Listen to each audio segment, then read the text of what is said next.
Shalom, shalom, friends. Welcome to the channel. We're going to be doing some reading of Genesis today.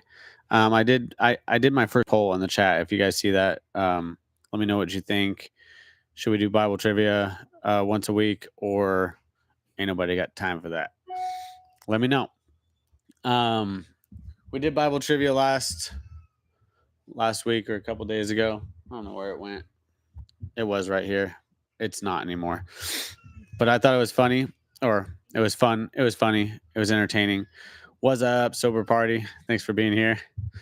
But I thought it was a good time. It was also educational. There was a lot of questions asked in the Bible trivia that I didn't know the answer to right off the top of my head, and some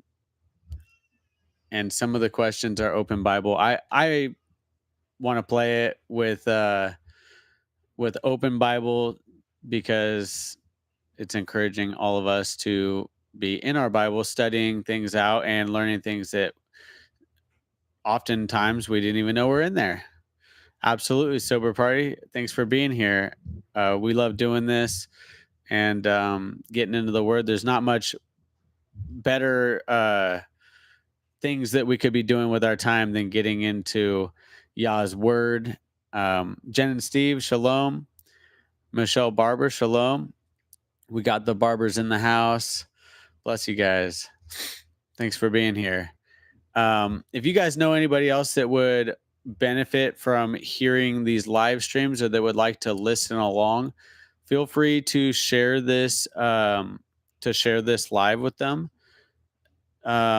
I'll put the link in here. You guys already know probably how to do that, but I'll put the link in there anyways. Oops, maybe I'm not doing it right. Copied to the clipboard, close that. I'm figuring these things out. There we go. So you can copy and paste that somewhere. If you want to share this, give it a thumbs up. We'll go ahead and open in a word of prayer, and we'll get straight into reading the word. All right. Heavenly Father, thank you for this time. I pray that it would truly be set apart to you, that we'd be edified by your word and the time that we spend here fellowshipping together. Thank you for this platform that you've blessed me with. It's not something that I take for granted. I'm just humbled that people will even show up and listen to me read your word. I know they show up for your word and not for me. So just please keep me humble in this. And I pray that we would reach more people with your word.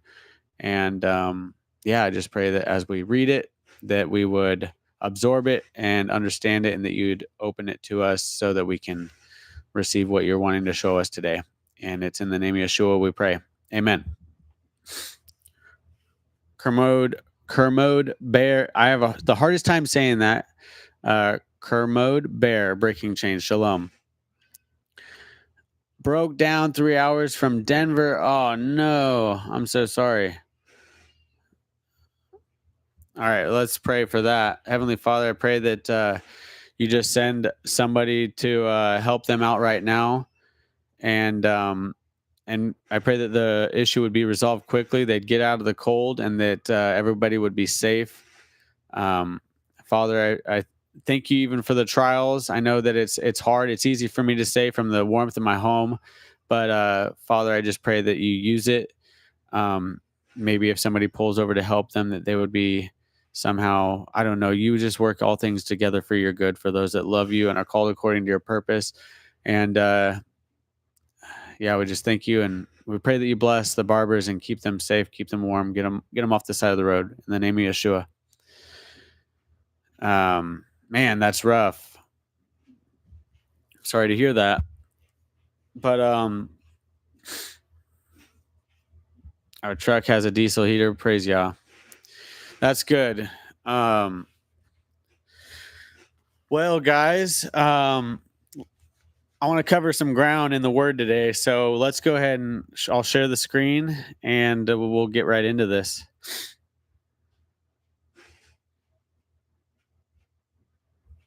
All right. I'll come back over here and make sure that it's showing up this time. Okay, it looks like it's working. Okay. Oh, I wonder if I can. Oh, I can't scroll down. All right. Excuse me. All right, we're in chapter 25 of the book of Genesis, reading out of the scriptures version of the Bible. That's the TS 2009. And here we go. And Abraham took another wife whose name was Keturah, and she bore him Zimran and Yokshan, and Medan and Midian, and Yishbak and Shua. And Yokshan brought forth Sheba and Dedan. And the sons of Dedan were Ashurim and Yet Letushim and Leumim. And the sons of Midian were Ephah and Epher and Hanok and Abidah and Eldaah. All these were the children of Keturah. Now Abraham gave all that he had to Isaac or to Yitzhak. But to the sons of the concubines whom Abraham had, Abraham gave gifts while he was still living and sent them away from his son Yitzhak eastward to the land of the east.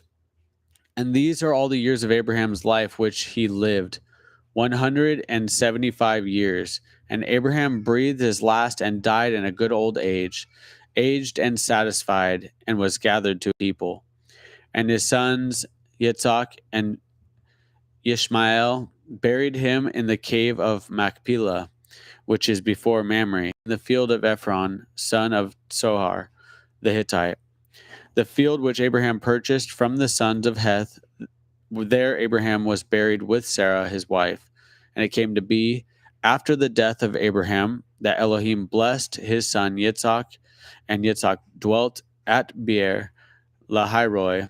And this is the genealogy of Ishmael, Abraham's son, whom Hagar, the Mitzrayim,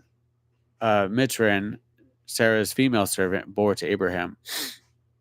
And these were the names of the sons of Ishmael, by their names according to their genealogy or their generations. The firstborn of Ishmael, Nebaioth, and Kedar, and Adbeel, and Mibsam, and Mishma, and Duma, and Massa, Hadar, and Tima, Yetur, Naphish, and Kedemah.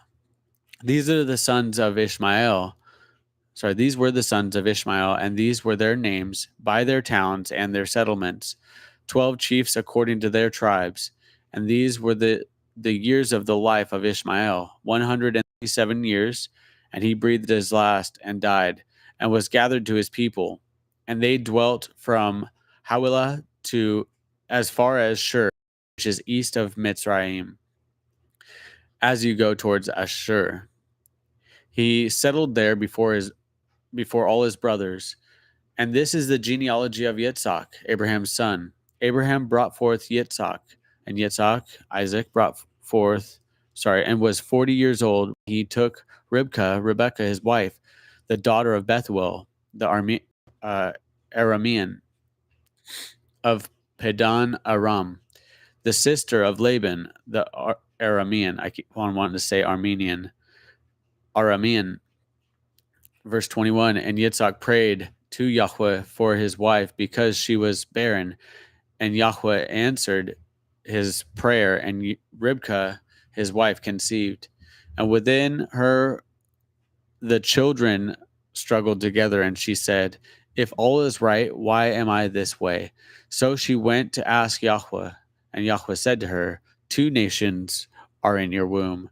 The 2 people shall be separated from your body, and 1 people shall be stronger than the other, and the older serve the younger. And when the days were filled for her to give birth, and see, twins were in her womb. It's before ultrasounds. Verse 25, and the first came out red all over like a hairy garment. So they called his name Esau. And afterward his brother came out, and his hand holding on to Esau's heel. So his name was called Jacob. And Yitzhak was 60 years old when she bore them. And the boys grew up and Esau became a man knowing how to hunt, a man of the field, while Jacob was a complete man dwelling in tents. It's interesting. I'm not sure exactly what it means by that. And Yitzhak loved Esau because he ate of the wild game, but Rivkah loved Jacob. And Jacob cooked a stew, and Esau came in from the field and was weary. He was weary. And Esau said to Jacob, "Please feed me with that same red stew, for I am weary." That is why his name was called Edom. But Jacob said, "Sell me your birthright today."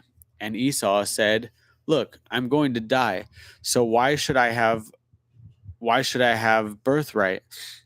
Then Jacob said, "Swear to me today." And he swore to him and sold his birthright to Jacob.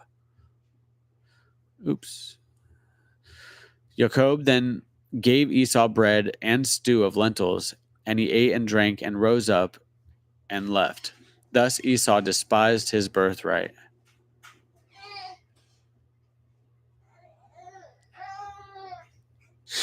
Chapter 26.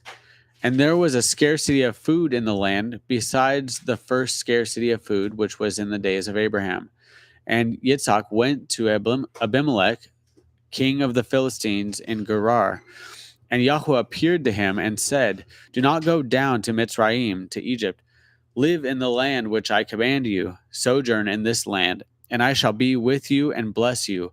For I give all these lands to you and to your seed, and I shall establish the oath which I swore to Abraham your father. And I shall increase your seed like the stars of the heaven, and I shall give all these lands to your seed. And in your seed all the nations of the earth shall be blessed, because Abraham obeyed my voice and guarded my charge, my commands, my laws, and my Torot." Interesting. Plural of teaching. It's a helpful footnote. Verse 6. And Yitzhak dwelt in Gerar. And when the men of the place asked about his wife, he said, "She is my sister." For he was afraid to say, "She is my wife," thinking, lest the men of the place should kill me for Rebekah, because she is good looking. This is the same story that happened with Abraham, Isaac's father. Now he's kind of following in the same footsteps. And it came to be, when he had been there a long time, that Abimelech, sovereign, king of the Philistines, looked through a window, and he watched and saw Isaac playing with Rebekah his wife. So Abimelech called Isaac and said, "See, truly she is your wife. So how could you say she is my sister?" And Isaac said to him, "Because I said, lest I die on account of her." And Abimelech said, "What is this you have done to us? One of the people had almost lain with your wife, and you would have brought guilt on us." And Abimelech commanded all his people, saying, "He who touches this man or his wife shall certainly be put to death." And Isaac sowed in the land and reaped in the same year 100-fold, and Yahweh blessed him. And the man grew great and went forward until he became very great. And he came to have possessions of flocks and possessions of herds, and a great body of servants. And the Philistines envied him. And the Philistines had stopped up all the wells which his father's servants had dug in the days of Abraham his father, and filled them with dirt. And Abimelech said to Isaac, "Go away from us, for you are much mightier than we." And Isaac went from there and pitched his tent in the Wadi Gerar, and dwelt there. And Isaac dug again the wells of water which they had dug in the days of Abraham his father, for the Philistines had stopped them up after the death of Abraham. And he called them by the names which his father had called them. But when Isaac's servants dug in the Wadi, they found a well of running water there. The herdsmen of Gerar strove with Isaac's herdsmen, saying, "The water is ours." And he called the name of the well Esek, because they strove with him. And they dug another well, and they strove over that one too. and he called its name Sitnah. And he moved from there and dug another well, and they did not strive over it. And he called its name Rehoboth, and said, For now Yahweh has made room for us, and we shall be fruitful in the land. And from there he went up to Beersheba. Sorry. And Yahweh appeared to him the same night and said, I am the Elohim of your father Abraham. Do not fear, for I am with you, and shall bless you and increase your seed for my servant Abraham's sake. Sorry, my face just like swelled up and now I can't breathe out of my nose.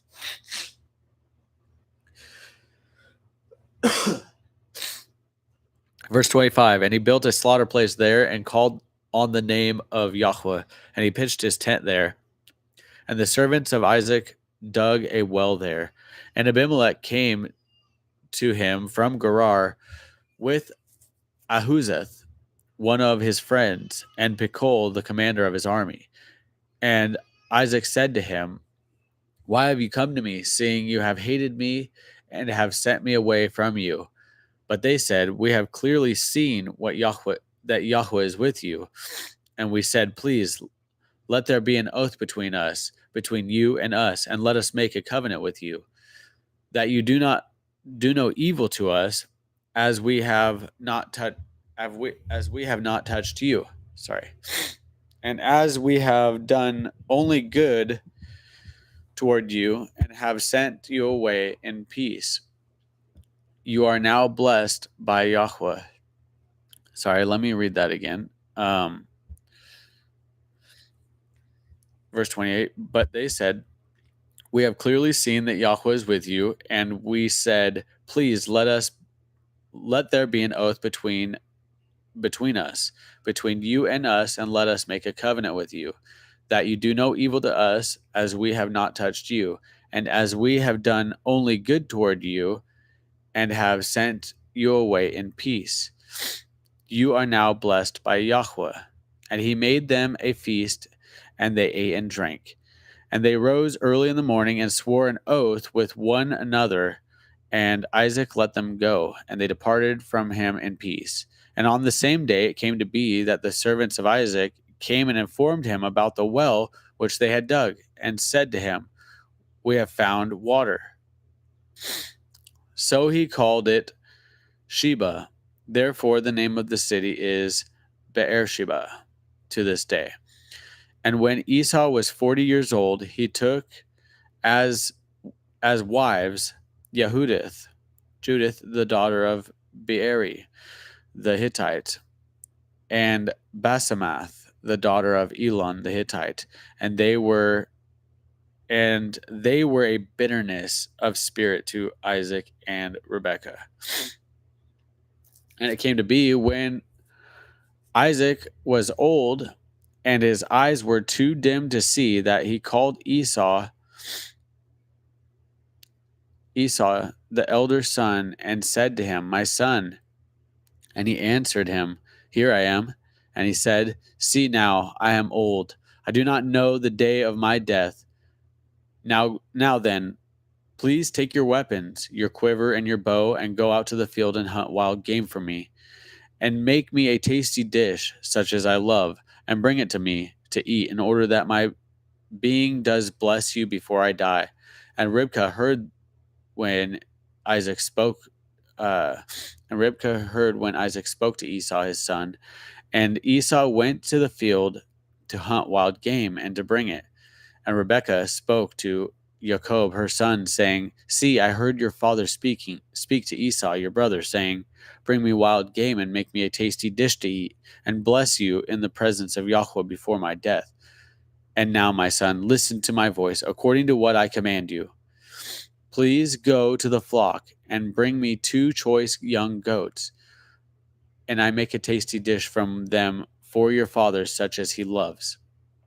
And you shall take it to your father, and he shall eat it, so that he might bless you before his death. And Jacob said to Ribkah his mother, See, Esau, my brother, is a hairy man, and I am a smooth-skinned man. What if my father touches me? Then I shall be like a disgrace in his eyes, and shall bring a curse on myself, and not a blessing. But his mother said to him, Let your curse be on me, my son. Only obey my voice, and go get them for me. And he went and fetched them. Enough. And he went and fetched them and brought them to his mother. And his mother made a tasty dish such as his father loved. And Ribkah took the best garments of her elder son Esau, which were with her in the house, and put them on Jacob, her younger son. And she put the skin of the young goats on his hands and on the smooth part of his neck. And she gave the tasty dish and the bread which she had prepared into the hand of her son Jacob. And he went to his father and said, My father. And he said, Here I am. Who are you, my son? Or who are you, my son? And Jacob said to his father, I am Esau, your firstborn.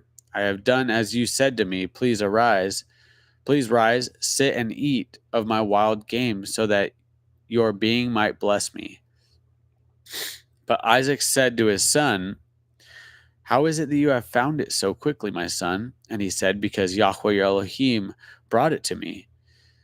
Then Isaac said to Jacob, Please come near, so that I feel you, my son, whether you truly are my son Esau or not. And Jacob went near to Isaac, his father, and he felt him and said, The voice is the voice of Jacob, but the hands are the hands of Esau.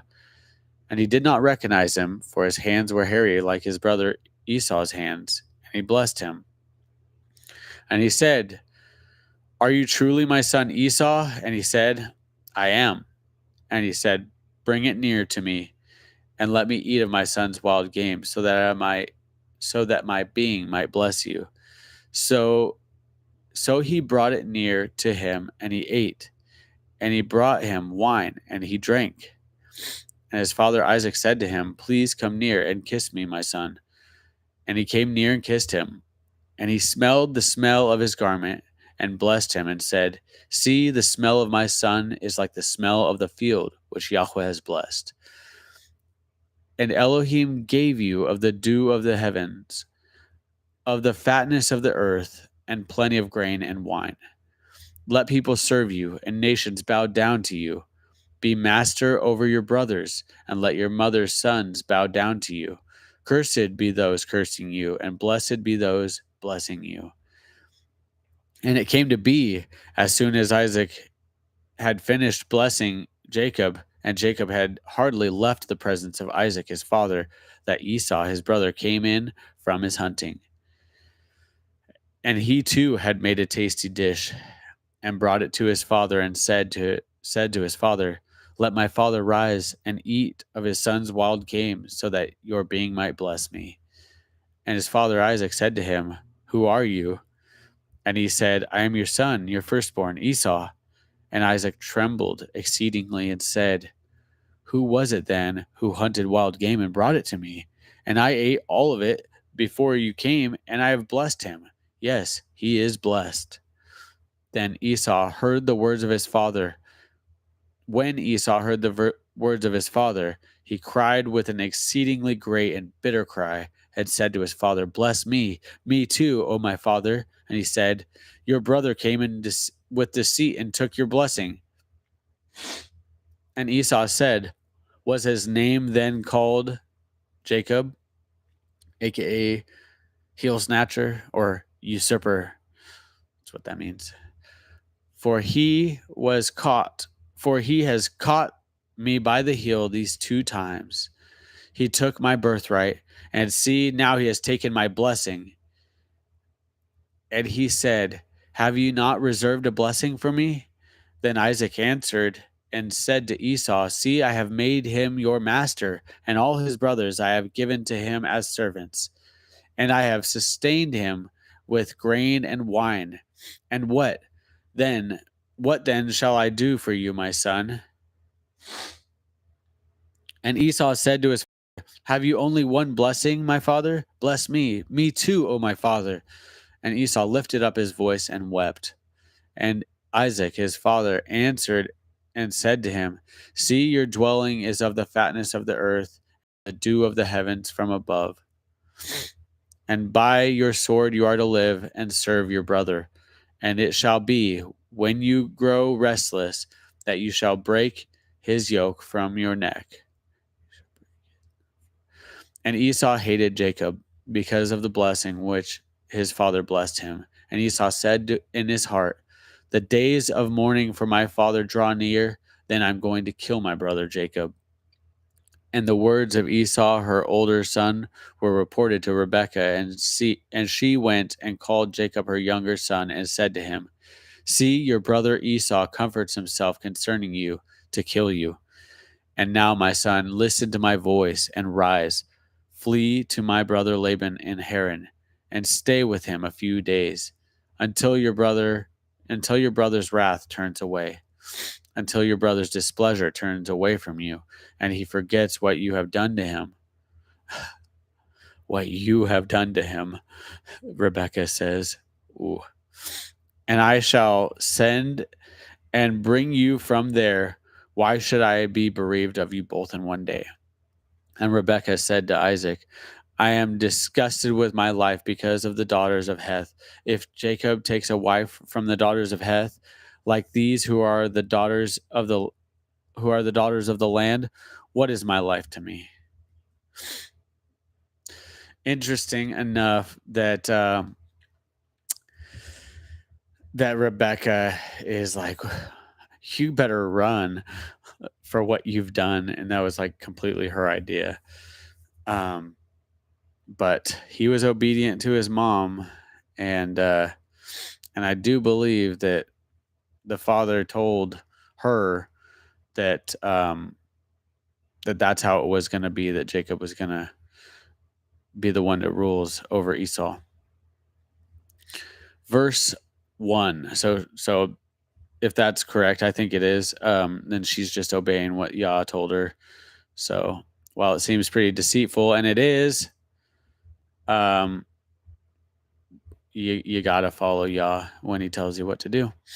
All right, chapter 28, verse 1. And Isaac called Jacob and blessed him and commanded him and said to him, Do not take a wife from the daughters of Canaan. Arise, go to Padan Aram, to the house of Bethuel, your mother's father, and take a wife for yourself from there, from the daughters of Laban, your mother's brother. And El Shaddai bless you, and make you fruitful, and increase you, and you shall become an assembly of peoples, and give you the blessing of Abraham to you and your with you. Excuse me. So that you inherit the land of your sojournings, which Elohim gave to Abraham. So Isaac sent Jacob away, and he went to Padan Aram to Laban, son of Bethuel, the Aramean, the brother of Rebekah, the mother of Jacob and Esau. And Esau saw that Isaac had blessed Jacob and sent him away to Padan Aram to take himself a wife from there. And that as he blessed him, he gave him a command saying, Do not take a wife from the daughters of Canaan. And that Jacob had obeyed his father and his mother and had gone to Padan Aram.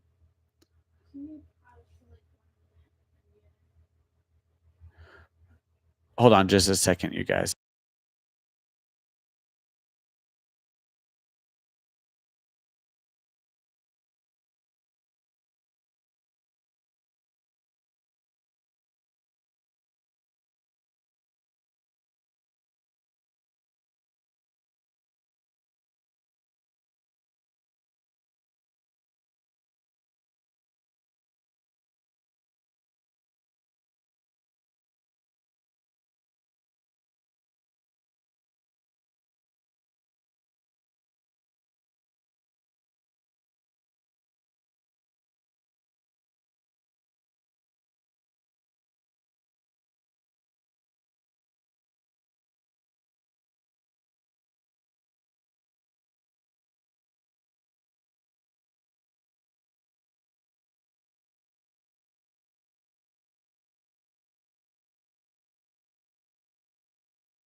We're back. Sorry about that. Lucia's having a hard time, you guys. Keep her in your prayers. She's missing her grandma right now. We've all been there. Hey, you be quiet. All right. Let's find out. Where were we? Are we back? I think we're back. All right. So here we are. Isaac tells Jacob, don't marry anybody from, what was it? I can't remember. Where was it? Don't marry any of those girls, all right? Don't do it. And daughters of Canaan, that's right. And oops. And Esau is like, don't do that, huh? So now he's gonna have a little rebellion. So let's keep on reading. Verse 6, and Esau saw that Isaac had blessed Jacob and sent him away to Padan Aram to take himself a wife from there, and that as he blessed him, he gave him a command, saying, do not take a wife from the daughters of Canaan. And that Jacob had obeyed his father and his mother and had gone to Padan Aram. So Esau saw that the daughters of Canaan did not please his father Isaac, and Esau went to Ishmael and took Mahalath, the daughter of Ishmael, Abraham's son, the sister of Nebaioth, to be his wife, besides the wives he had. And Jacob went out from Beersheba and went toward Haran. And he came upon a place and stopped over for the night, for the sun had set. And he took one of the stones of that place and put it at his head, and he lay down in that place to sleep. That verse makes me Bob Marley. Sorry. Verse 12, and he dreamed and saw a ladder set up on the earth, and its top reached to the heavens, and he saw messengers of Elohim going up and coming down. And see, Yahweh stood above it and said, I am Yahweh, Elohim of Abraham your father, and the Elohim of Isaac. The land on which you are lying, I give it to you and your seed. And your seed shall be as the dust of the earth, and you shall break forth to the west and to the east and to the north and the south. And all the clans of the earth shall be blessed in you and in your seed. And see, I am with you and shall guard you wherever you go, and shall bring you back to this land. For I am not going to leave you until I have done what I have spoken to you. And Jacob awoke from his sleep and said, truly, Yahweh is in this place, and I did not know it. And he was afraid and said, how awesome is this place! This is none other than the house of Elohim, and this is the gate of the heavens. And Jacob rose early in the morning and took the stone that he had put at his head and set it up as a standing column and poured oil on top of it. And he called the name of that place Bethel. However, the name of the city had been Luz previously, or Luz. It was Luz. And Jacob made a vow, saying, seeing Elohim is with me and has kept me in this way that I am going, and has given me bread to eat and a garment to put on. When I have returned to my father's house in peace, and Yahweh has been my Elohim, then this stone which I have set as a standing column shall be Elohim's house, and of all that you give me, I shall certainly give a tenth to you. Chapter 29. And Jacob moved on and came to the land of the people of the east. And he looked and saw a well in the field, and saw 3 flocks of sheep lying by it. For out of that well they watered the flock, and a large stone was on the well's mouth. And all the flock would be and all the flock would be gathered there. Then they would roll the stone from the well's mouth and water the sheep, and put the stone back in its place on the well's mouth. So Jacob said to them, "My brothers, where are you from?" And they said, "We are from Haran." And he said to them, "Do you know Laban, son of Nahor?" And they said, "We know him." And he said to them, "Is he well?" And they said, "Well, well, and see, his daughter Rachel is coming with the sheep." And he said, "See, it is still high day, not the time for the livestock to be gathered together. Water the sheep and go and feed them." But they said, "We are not allowed until all flocks are gathered together, and they have rolled the stone from the well's mouth. Then we shall water the sheep." While he was still speaking with them, Rachel came with the sheep, and she was a shepherdess. And it came to be, when Jacob saw Rachel, the daughter of Laban, his mother's brother, and the sheep of Laban, his mother's brother, and that Jacob went near and rolled the stone from the well's mouth and watered the flock from of Laban, his mother's brother. Interesting. Just a little showing off here, right? We're not allowed until all the flocks are gathered together, that we rolled the stone from the well's mouth when all the sheep. Yeah, he's like, "I got this. I'll move that stone. No worries." Check it out. Verse 11. And Jacob kissed Rachel. Didn't waste any time right there. And lifted up his voice and wept. And when Jacob told Rachel that he was her father's relative, and that he was Rebekah's son, she ran and told her father. And it came to be, when Laban heard the report about Jacob, his sister's son, that he ran to meet him and embraced him and kissed him and brought him to his house. Then he told Laban all these matters. And Laban said to him, "You are indeed you are indeed my bone and my flesh." And he stayed with him for a new moon, or approximately 30 days, about a month. Then Laban said to Jacob, "Please, because you are my relative, should you therefore serve me for nothing? Let me know, what should your wages be?" Just assuming that he's hired, right? And Laban had 2 daughters. The name of the elder was Leah, and the name of the younger was Rachel. He already had his eyes on Rachel.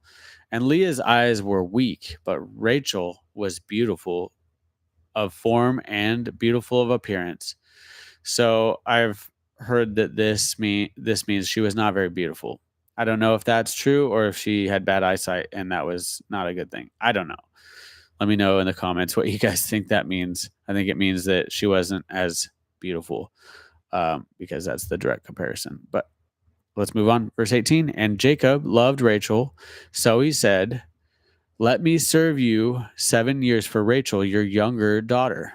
Then Laban said, "It is better that I give her to you than that I should give her to another man. Stay with me." That's an agreement, okay? So Jacob served 7 years for Rachel, and they seemed to be but a few days because of the love he had for her. It was no problem for him. He's like, "I got you. 7 years, done." Then Jacob said to Laban, "Give me my wife, for my days are complete, and let me go into her." Very forward.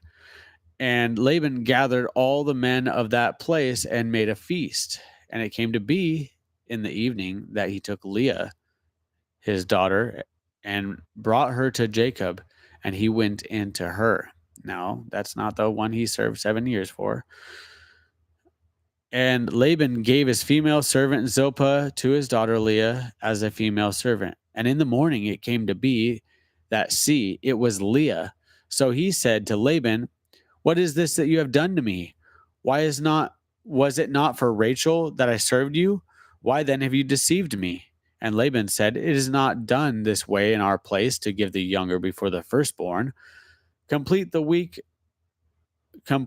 of this one, and we give you this one too, for the service which you shall serve with me still another 7 years."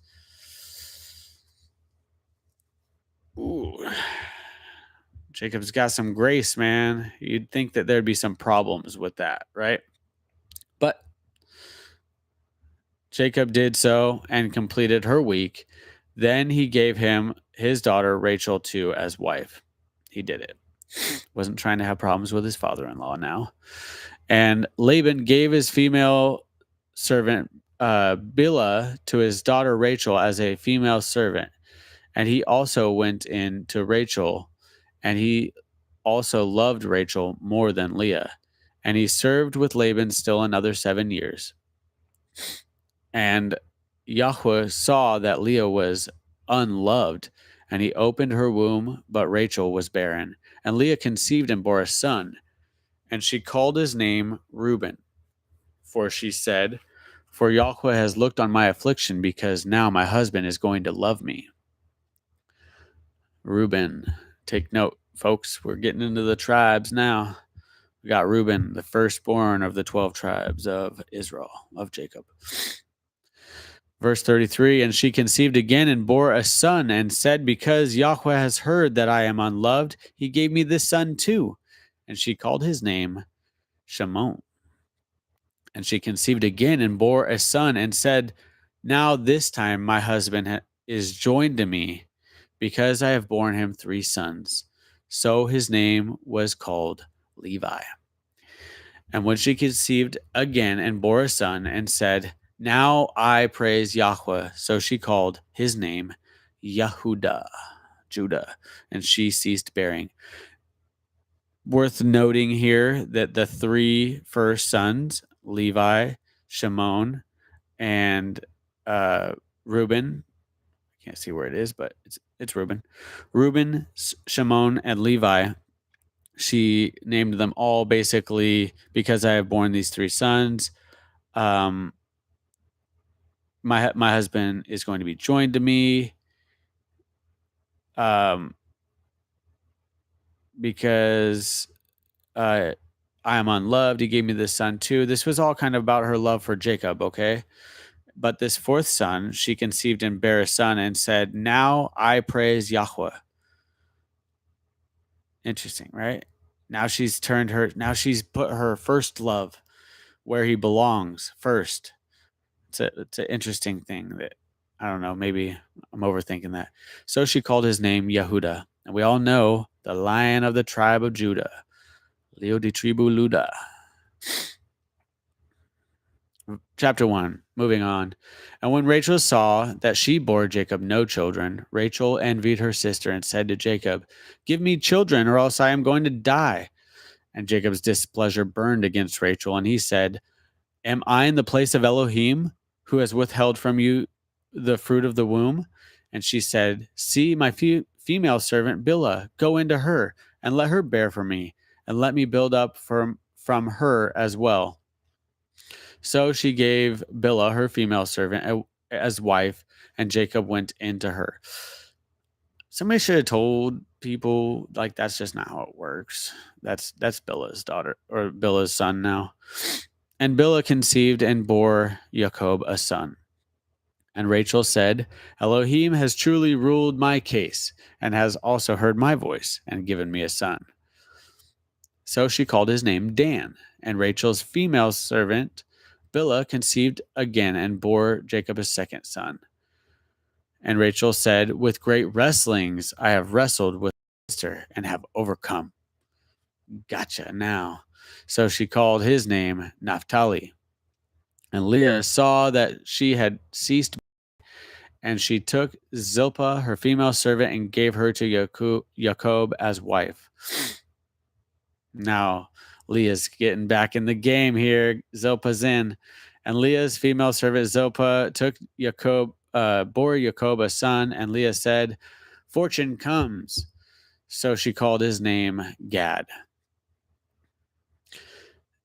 And Leah's female servant Zilpah bore Jacob a 2nd son, and Leah said, I am happy, for the daughters shall call me happy. So she called his name Asher. And my son is the happiest little baby named Asher that you ever meet. Just smiles a lot. Verse 14. And Reuben went in the days of wheat harvest and found love apples, or mandrakes in some translations, in the field, and brought them to his mother Leah. And Rachel said to Leah, "Please give me some of your son's love apples." But she said to her, is it a small matter that you have taken away my husband? Would you take away my son's love apples too? And Rachel said, "Therefore let him lie with you tonight, and your sons for your son's love apples." And when Jacob came out of the field in the evening, Leah went out to meet him and said, "Do come in to me, for indeed I have hired you with my son's love apples." And he lay with her that night. And Elohim listened to Leah, and she conceived and bore Jacob a fifth son. And Leah said, "Elohim has given me my hire, because I have given my female servant to my husband." So she called his name Issachar. And Leah conceived again and bore Jacob a sixth son. And Leah said, "Elohim has presented me with a good present. Now my husband is going to dwell with me, because I have borne him six sons." So she called his name Zebulun. And afterwards she bore a daughter and called her name Dinah. And Elohim remembered Rachel, and Elohim listened to her and opened her womb. And she conceived and bore a son and said, "Elohim has taken away my reproach." Okay, this isn't something we want to gloss over right here. And Elohim remembered Rachel, and Elohim listened to her and opened her womb, and she conceived and bore a son. And she said, "Elohim has taken away my reproach." So she called his name Joseph and said, "Yahweh has added to me another son." And it came to be, when Rachel had borne Joseph, that Jacob said to Laban, "Send me away, or send me on my way to go to my own place and to my land. Give my wives and my children, for whom I served you, and let me go. For you yourself know my service which I have done for you." And Laban said to him, "If I have found favor in your eyes, please stay, for I have diligently watched that Yahweh has blessed me for your sake." And he said, "Name me your wages, and I give it. What's your price?" So he said to him, "You know how I have served you, and how your livestock has been with me. For the little you had before I came has increased greatly, and Yahweh has blessed you since my coming. But now, when I am to but now when am I to provide for my own house too?" And he said, "What do I give you?" And Jacob said, "Give me nothing. If you do this for me, I shall again feed and guard your flocks." Okay, he's making another deal with Laban. "If you do this for me, I'll again feed and guard your flocks. Let me pass through all your flock today." This is his stipulations. "Removing all the speckled and spotted sheep, and the black ones among the lambs, and the spotted and speckled among the goats, and these shall be my wages." Okay, I'm going to point something out here, so bear with me. This is very interesting, so don't tune out. Jacob is suggesting that he takes all the animals with blemish. Okay, "Let me pass through all your flock today, removing all the speckled, spotted, the black ones among the lambs, and the spotted and speckled among the goats, and these shall be my wages." Okay, it's a noble thing to do. He's saying, "Look, I'll take all the inferior animals," because we know that Yah only accepts the perfect lamb. Okay, so that was a nice thing he did right there. All right. Jacob says, "And my wages shall answer for me in time to come. When you come concerning my wages, every one that is not speckled and spotted among the goats and black among the lambs, it is stolen if it is with me. If it's white, if it's pure white, if it's not spotted, speckled, black, then it's yours. If I have it, then I've stole it, because it belongs to you." And Laban said, "See, let it be according to your word." So this is a favorable deal. And on that day, okay, listen to this, you guys. This is something that I glossed over for years and years and didn't notice this. This is really interesting. And Laban said, "See, let it be according to your word." And on that day, Laban, said, "Let it be according to your word." And on that day, he set aside the male goats that were speckled and spotted, and all the female goats that were speckled and spotted, and every one that had some white in it, and all the black ones among the lambs, and gave them into the hands of his sons. And he, again, this is Laban proving it in this verse, put 3 days' journey between himself and Jacob. And Jacob fed the rest of Laban's flock. Okay, more corruption from Laban right here. He makes a deal, says, "Yep, all the black ones, all the speckled ones, all the spotted ones, those will be mine." And Laban's like, "You got it. That's a deal." And then he put 3 days' journey between himself and Jacob, all the ones that were speckled, spotted, and black. He removed them all from the flock. Day one. Okay. And Jacob took for himself the rods of green poplar and of the almond and chestnut trees, peeled white stripes in them, and exposed the white which was in the rods. And he set the rods which he had peeled before the flocks in the gutters, in the watering troughs where the flocks came to drink, and they conceived when they came to drink. Okay. What conceived? The ones that were left, the white ones, right? All he was left with were white ones. So the flocks conceived before the rods, and the flocks brought forth what? Streaked, speckled, and spotted. Because what did Jacob say? My righteousness shall answer for me in time to come, when you come concerning my wages. Okay? He called it. He's saying God's going to take care of me, and you'll see my wages. Now let's keep reading. This gets even more interesting. And Jacob separated the lambs and made the flocks face toward the streaked, and all the black in the flock. Separated the lambs and made the flocks face toward the streaked, and all the black in the flock of Laban. But he put his own flocks by themselves and did not put them in with Laban's flock. And it came to be, whenever the strong ones of the flock conceived, that Jacob placed the rods before the eyes of the flock in the gutter, so that they would conceive among the rods. But when the flocks were weak, he did not put them in. So the weak ones were Laban's, and the strong ones Jacob's. All right, who's been, taking advantage of who? I want you to remember that, okay? Jacob's providing for his family now. Thus the man increased very much, and had many flocks, and female and male servants, and camels and donkeys. And he heard the words of Laban's son, saying, Jacob has taken away all that was our father's, and from what belonged to our father he has made all his wealth. And Jacob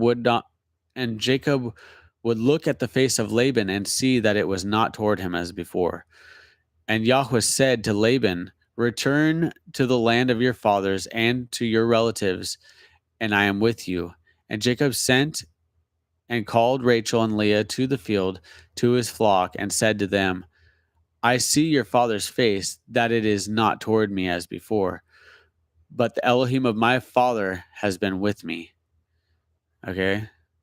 This is not just Jacob. This is Elohim is blessing the work of his hands right now. He's taking care of Jacob because he knows the person he's working for right now is trying to take advantage of him.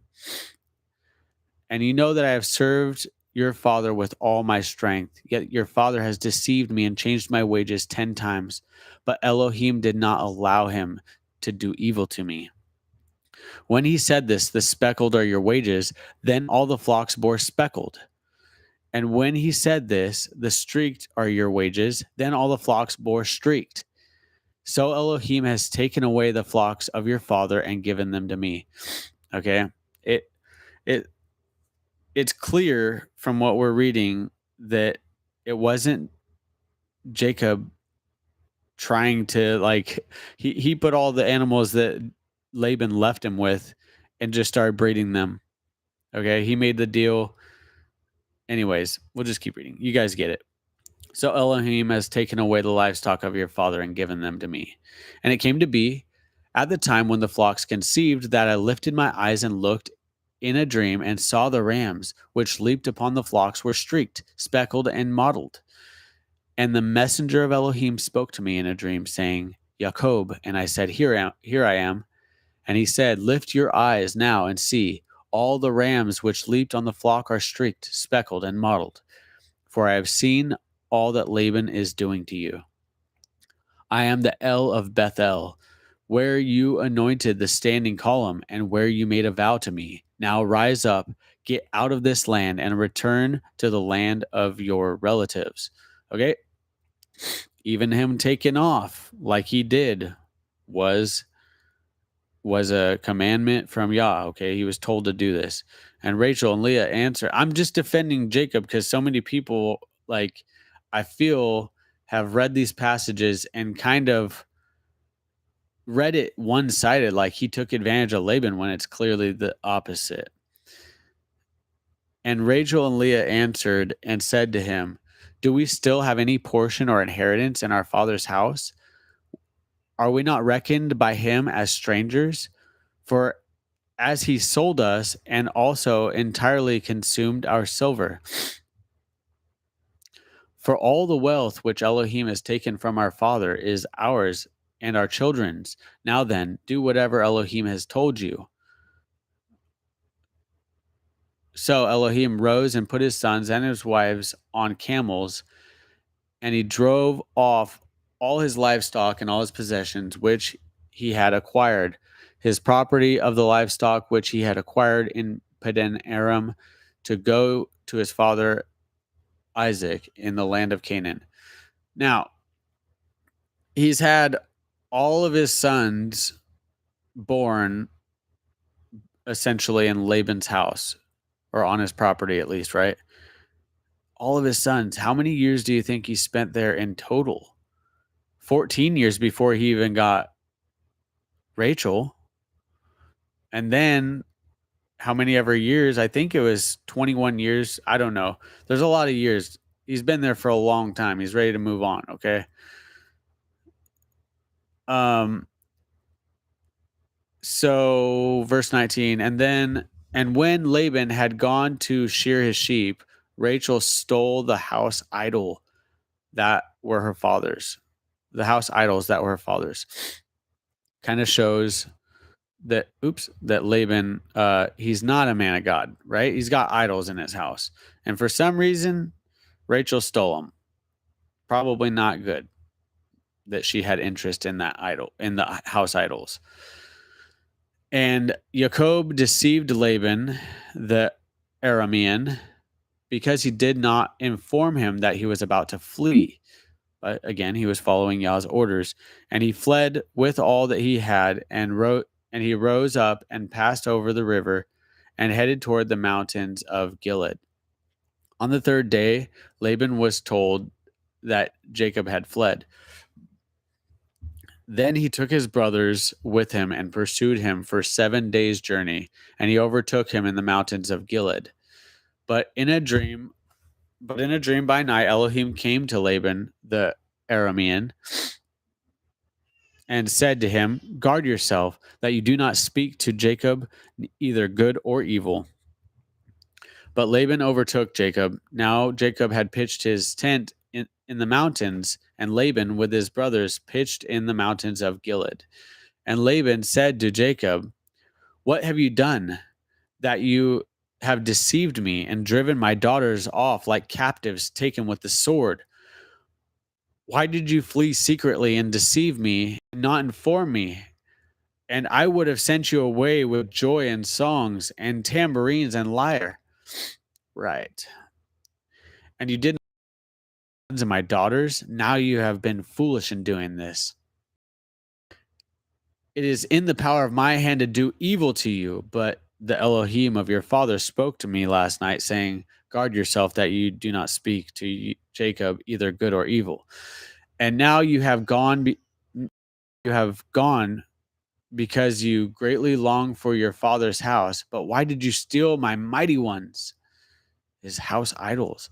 And Jacob answered and said to Laban, because I was afraid, for I said, lest you tear your daughters away from me. With whomever you find your mighty ones, do not let him live. In the presence of our brothers, see for yourselves what is with me, and take it with you. For Jacob did not know that Rachel had stolen them. And Laban went into Jacob's tent and into Leah's tent and into the tents of the two female servants, but he did not find them. And he came out of Leah's tent and entered Rachel's tent.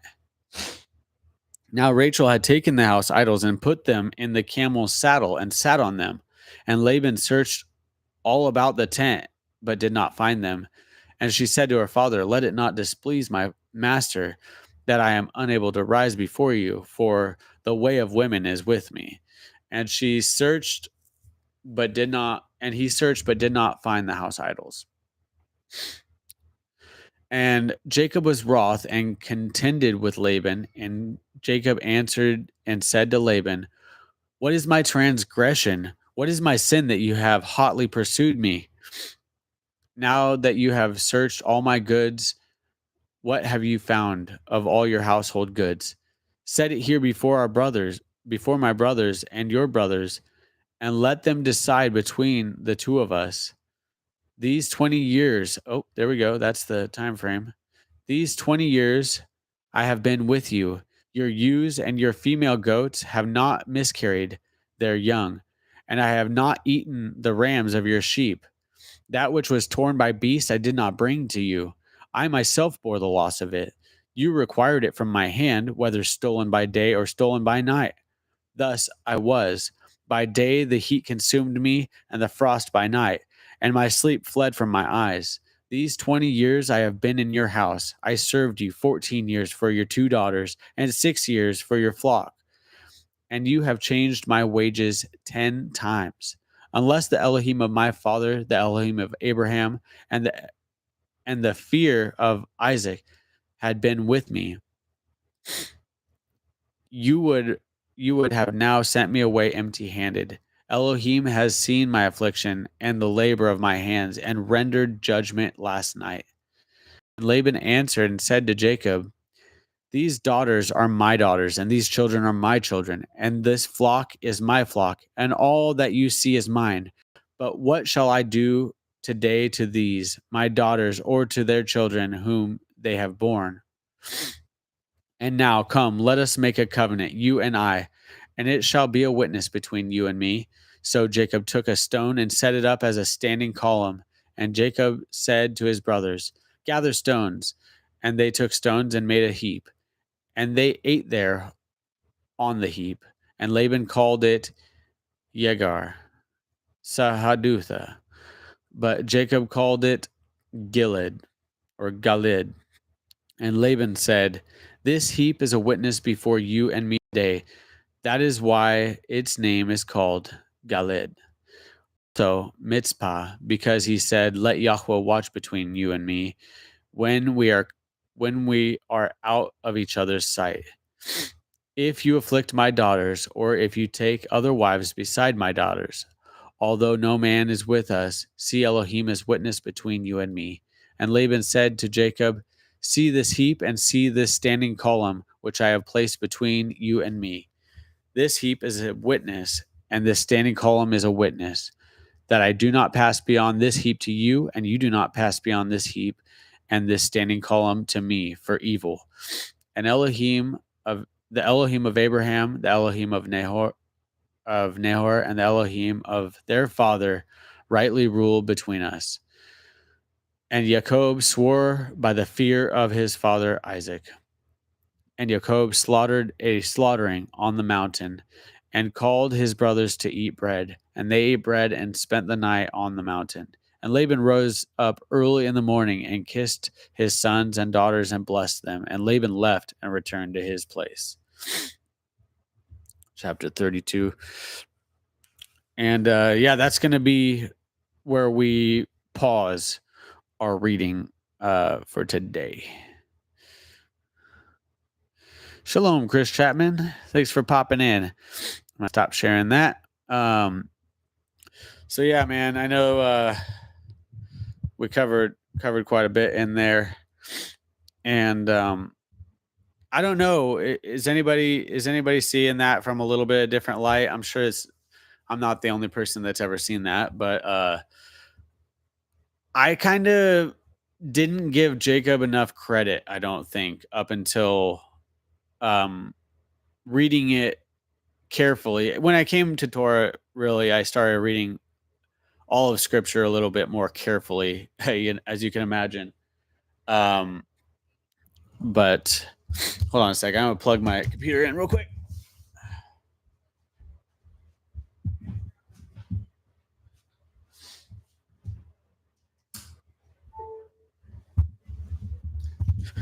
But yeah, I felt like, Jacob almost got a bad rep, and I'm like, it's interesting being a patriarch, literally named Israel, all the tribes descending from him. It seems like he might have needed to function with a little bit of integrity to, stand in such a title.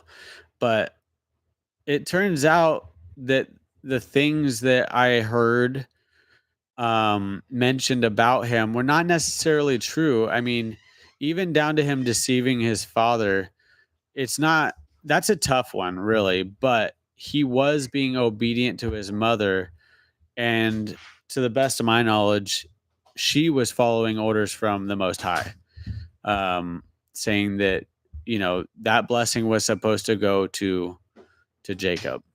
And so there was a lot of, being obedient involved. And as far as Jacob getting a bad rep for breeding the animals in his favor, I don't even know that that's necessarily true from how I'm picking it up when I'm reading it now. But yeah, Richard, let us know if there's an update with that. I would like to know if there's been any progression on that scenario. But and shalom to JS Genesis and Moose Run Rescued, Divinely Blessed Designs. Thank you guys for always showing up. Love doing these with you guys. So you'll notice I did the poll thing, and 5% of you say ain't nobody got time for that. 95% got 21 votes on that. That's cool. So I really enjoyed doing the sorry, trying to move this thing. I really enjoyed doing the Bible trivia. I felt like I learned more than I was expecting to from doing it, and it's a lot of fun. So I'm gonna try to find a way to, and I'm not gonna do it in between chapters like I did last time. I find that was a little bit chaotic, and it took away from what we're reading here. But I do want to do a live show. I was thinking about maybe even doing it on Shabbat when most people are home and setting that day apart.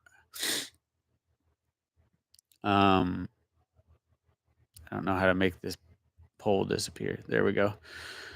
But yeah.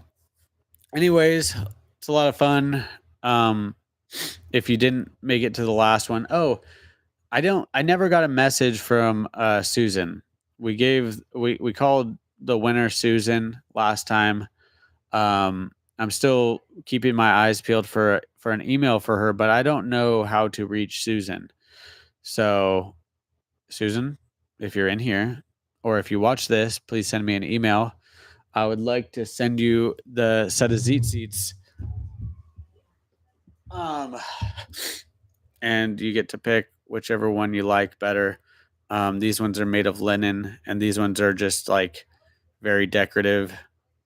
I'm a I'm kind of a simple kind of person, and so I prefer the Zeet seats that Lucia makes and puts them on our website. If you like these, we do have them on our website, and Lucia makes them all by hand. And I just leave them on my pants because they're made of paracord and they're super durable. I just leave them on my pants, and I have a set for each pair of pants that I have so that I don't forget to wear them. Because if you wear ZZ and you take them off your pants, you've almost certainly forgotten to put them back on and left the house without them. And that's almost as shocking as leaving the house and realizing that you're not carrying, which is also pretty bad situation.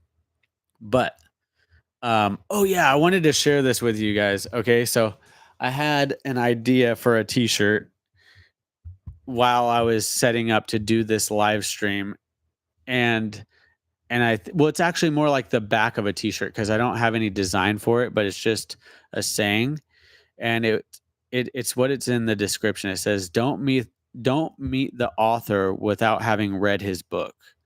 Okay, I always get this visualization, and it used to like it's kind of one of the things that really prompted me to start reading the word consistently is I pictured me standing in line with my, let's pretend that this is a copy of his of the living word of the Bible. It's actually homeschool stuff. But I'm standing in line and I'm waiting to get to the front of the line to meet the Most High, like the author of all creation, like the guy. Okay, gonna meet him, and there's some symbolism here, but it's not theoretically or it's not theologically correct. But there's parallels that make sense. So follow me, okay? You're standing in there, standing in line. You want him to write to Jerry, yeah. You know what I mean? So there's kind of this whole element of having your name written in the book. This is a different book, obviously, biblically speaking, but it's parallel nonetheless. I'm waiting to get to the front of the line so he can sign my book. Hey, to Jerry, my name's gonna get written in the book by the author himself. And and then approaching the front of the line, fear starts to take over, and I'm like, oh my goodness, he knows everything. He knows that I haven't studied this book. Like I haven't even read some books. Like some books that I don't even know. Like I never even heard of that book before. That's a Bible, that's a book in the Bible. And then I'm starting to think, man, don't meet the author without having read his book. Like that should strike some fear in us if we're not reading his word. His people perish for the lack of knowledge, for lack of understanding. Study to show yourselves approved unto Yahweh, a workman that needs not to be ashamed, rightly dividing the word of truth. Okay. And that's why I'm doing this, because I love you guys and I wanted to connect with you online. I wanted to make some video content. Entertainment's fun. We like to entertain. We like to make you guys laugh and make you smile. But ultimately, your time is very valuable and I don't want to waste it. So, giving you the word, reading the word to you here, this is the most valuable thing I can do for you, and with you, and for myself and for my family is read the word. So, that's what we're doing. And thanks for being here. And I love you guys. Um, make the shirt. You guys like that idea? Don't don't don't meet the author without having read his book. Something like that. It's just a work in progress. I have ideas all the time. And so do you guys. And we like your ideas. So if you guys get ideas for awesome t-shirts, something that you'd like to see, email us at sanctifiedsupplyco@gmail.com and share your ideas with us, because a lot of our like the shema underneath the brim of the hat, that was not our idea. That was from a customer, and that was just too good not to do. Having the shema written literally as frontlets between our eyes. Write it on your doorpost and have it as frontlets between your eyes. Too good. Bring back the blue dangly mafia. we could do a limited run of those. I just got some new screens, some blank screens. I was out of screens. I had everything tied up with designs. So now I'm able to make some new ones. What I'm working on tomorrow is the David used a rock. I use a Glock. That t-shirt is coming back. It's been out of stock for so long. And that one supports our brother, Shield Bearer of Faith. I didn't plan this, but I am wearing one of his shirts today that we printed for him a while back. These aren't available either. Let me know if you guys would like a left chest print. I like minimalistic t-shirts, to be honest. So left chest is kind of my favorite. If there's a big design, I like it to be on the back. But I'm not making t-shirts just for me. I like to know what you guys like.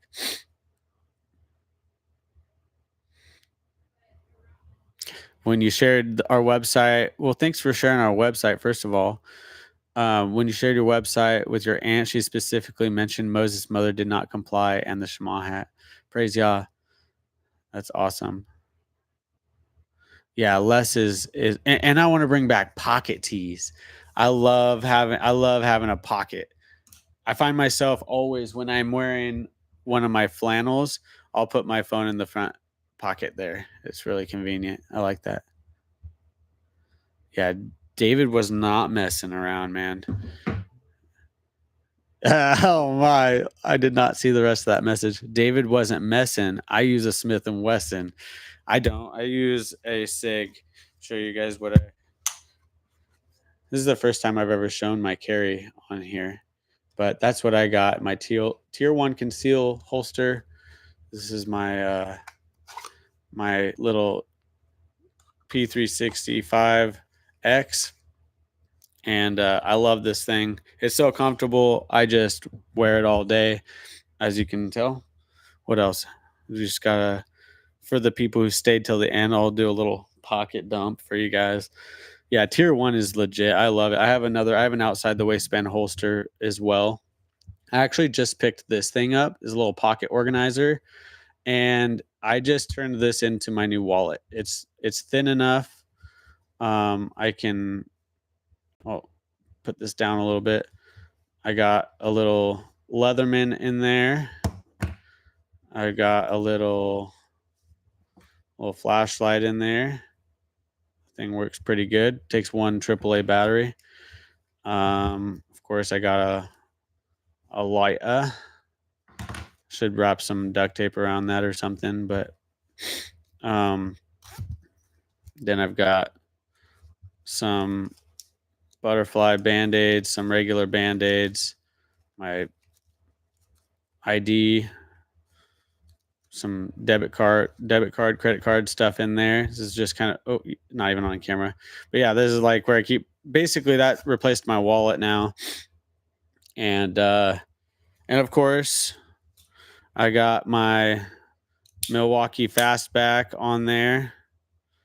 And this little Walmart special. I left the house without a knife one time, and I just picked this up at Walmart for $20, and I really like how thin it is, and it's got the deep carry pocket clip. And so what else do I got? I got a tourniquet with a Sharpie and a pen, and I think that's pretty much all I got. The ZEET seats don't count because they're not in my pockets, but that's what I got on me every day. Legit, real time, everyday carry. Maybe I'll clip this and make it a short video. I was kind of actually thinking about doing that for a little bit. Who made the pouch? Oh, the pouch is legit. I can't remember who made the pouch.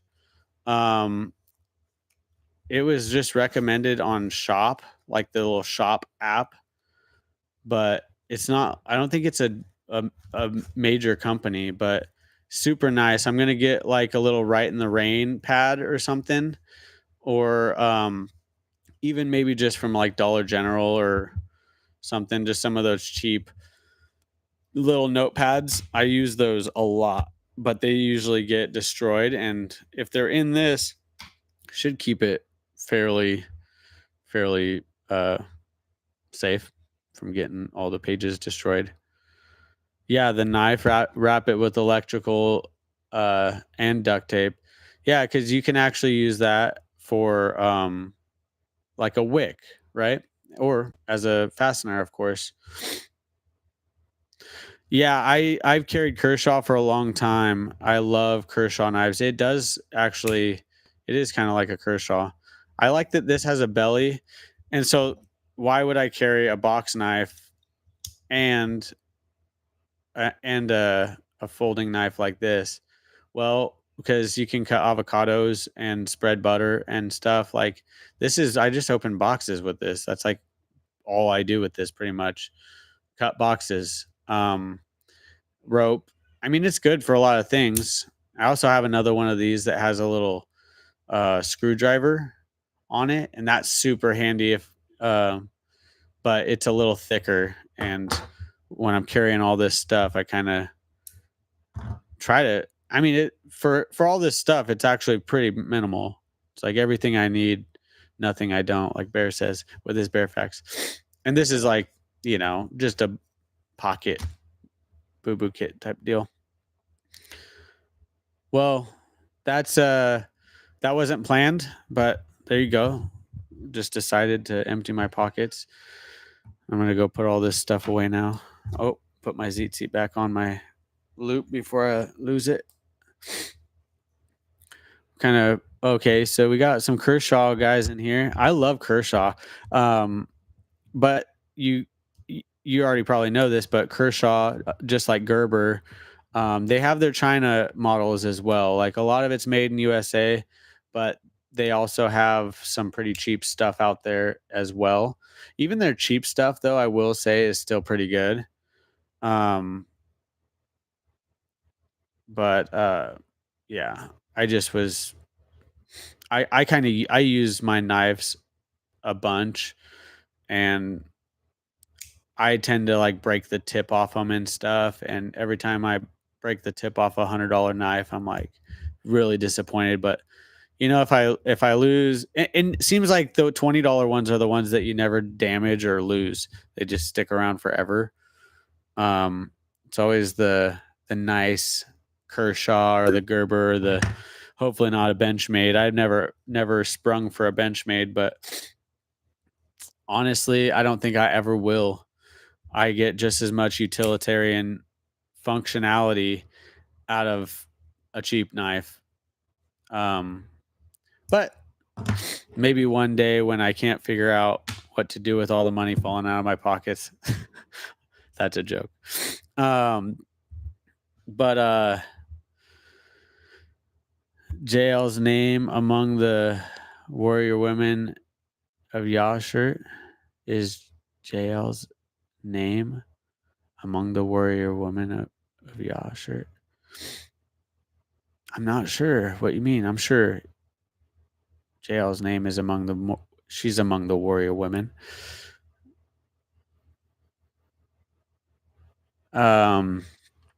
Carry a cold steel GI Tonto. Nice. That sounds nice. I'm not 100% sure what all that means, but it's got to be nice.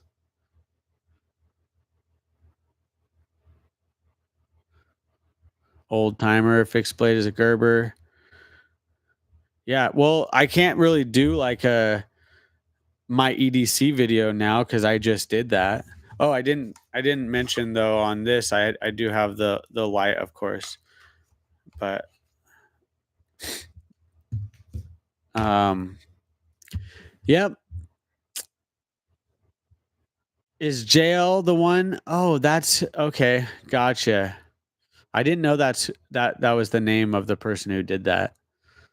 I do know the story. I thought it was Hannah or something. I don't know. I don't know. I'm still learning the Bible, you guys. I'm learning in real time while we read it. That's why I sometimes I backtrack a little bit and read things again because I really want to understand it. I A bandana, that's a good one. Usually the bandana comes in handy for somebody else too.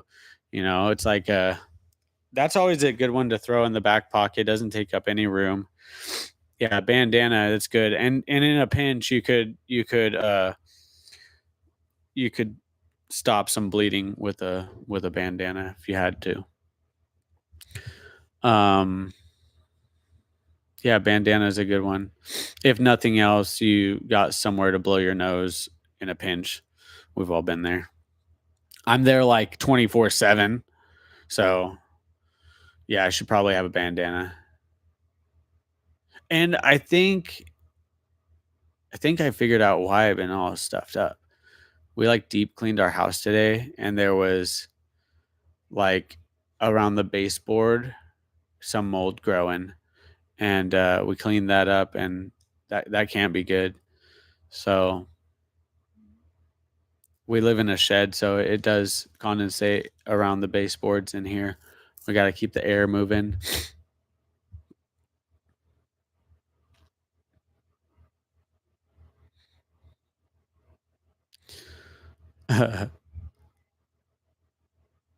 Well, it can't be that great of a movie, The Encouraging Community, if it only keeps your attention for 15 and you're out.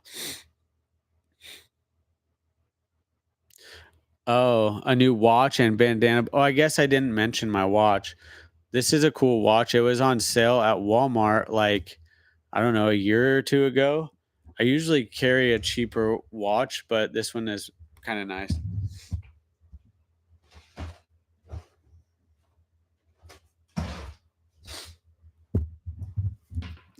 This is the one that I use most often. It's just like the cheapest G-Shock.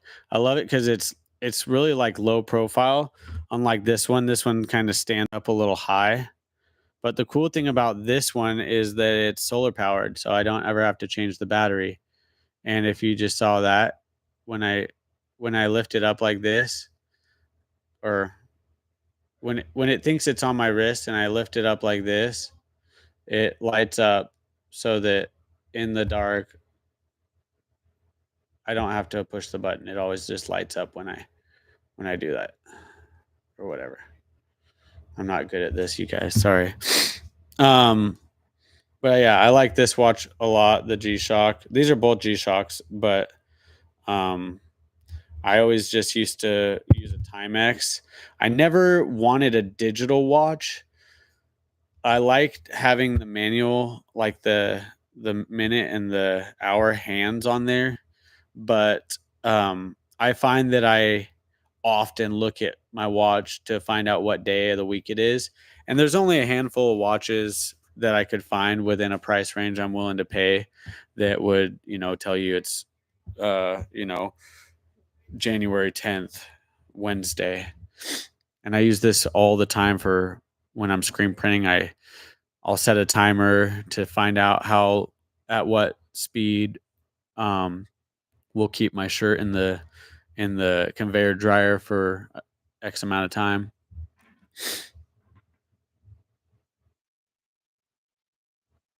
You see a compass?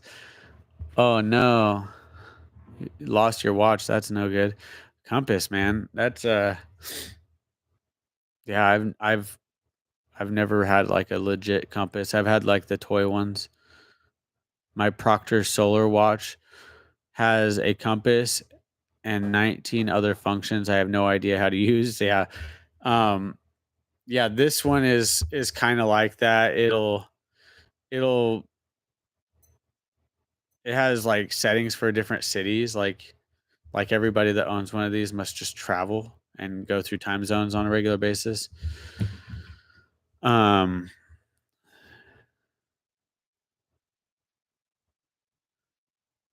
EDC a bandana in case of muscle cramps or something. I'm not sure how that would help, but I don't tend to pick up on things super quick. So, all right, guys. Well, I've kept you on here an hour and a half. Thanks for hanging out. This is kind of like the after hangout party. I should probably split this up. I don't know if I can split this up and make it a separate video on YouTube or something. I'll figure it out though. Oh yeah, yeah. Oh, gotcha. Did I read? Okay, EDC a banana. I read bandana. There you go. Yeah, maybe some fruit leather or something, or some beef jerky if you're gonna EDC some food items. All right, shalom, guys. We'll catch you on the next one. Good night.